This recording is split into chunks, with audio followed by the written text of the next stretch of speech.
So the impact could be immediate, short term and long term. Immediate comes on the say external surface. You have red watery eyes, itching, watering from the eyes, you have itching and burning in the nose, sore throat, and you have cough. As soon as you inhale a huge amount of smoke, there is an instant cough and little choking sensation. These are immediate effects. Then there are short term effects, that it causes bronchial asthmatic tendency. In children it is known to cause pneumonias, and in adults also, especially in the elderly, those with pre-existing lung diseases, it can cause pneumonias and asthmatic tendency, bronchitis. These are the short term effects. In children, it is now causing neuroinflammation, which is making them hyper excitable and decreasing their attention span, which is something schools are reporting across the country. And we are saying that this present generation is very naughty. They are not naughty, they are actually suffering from ill effects of air pollution. It's a health impacted community and not naughty community. Then there are long term effects, which includes various cancers in the children, premature hypertension in children. Then on the brain, it causes increased incidence, 10 to 20 times higher chance of brain attacks, 10 to 20 times higher chances of heart attacks, lung cancer, COPD, emphysema, various endocrine defects, and now most frighteningly, even obesity and diabetes are being linked to exposure to pollution. So if you see from head to toe, there is no organ, no cell in the body which is spared from the ill effects of air pollution. So it makes you diseased, it makes you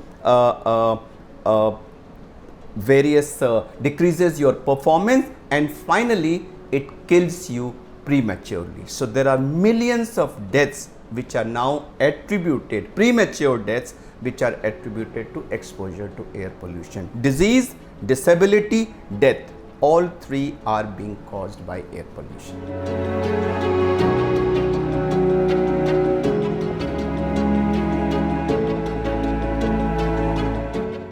So the portal of entry is lungs. So when we breathe in, this toxic air goes inside. So there are particles and there are gases. The particles get deposited, and then the chemicals in those particles get absorbed, and the gases get directly absorbed. So through the portal of entry, which is the lung, they enter into the bloodstream, and through the bloodstream they get distributed to all the organs in the body from brain to toe.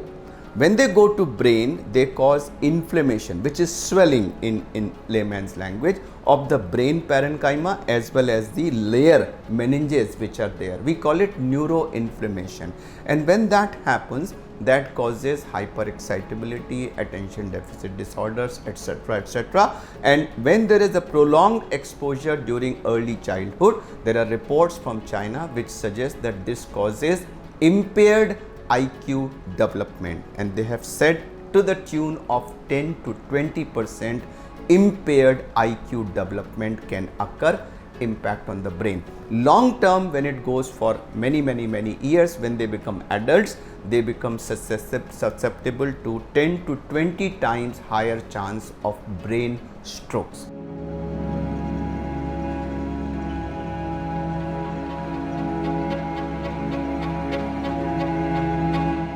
Now it is known that the impact does not wait for us to be born.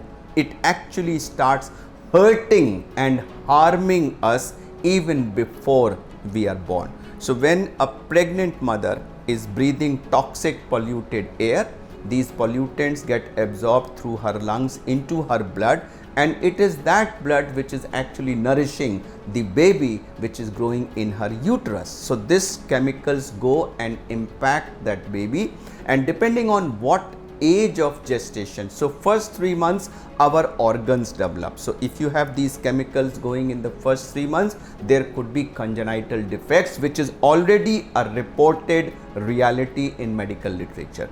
Later on, it causes intrauterine growth retardation, it causes premature delivery, it can cause death of the child inside the uterus, and whole lot of problems immediately after birth. So there is a definite disease, disability and death which occurs in the baby inside a pregnant mother's womb due to exposure to air pollution.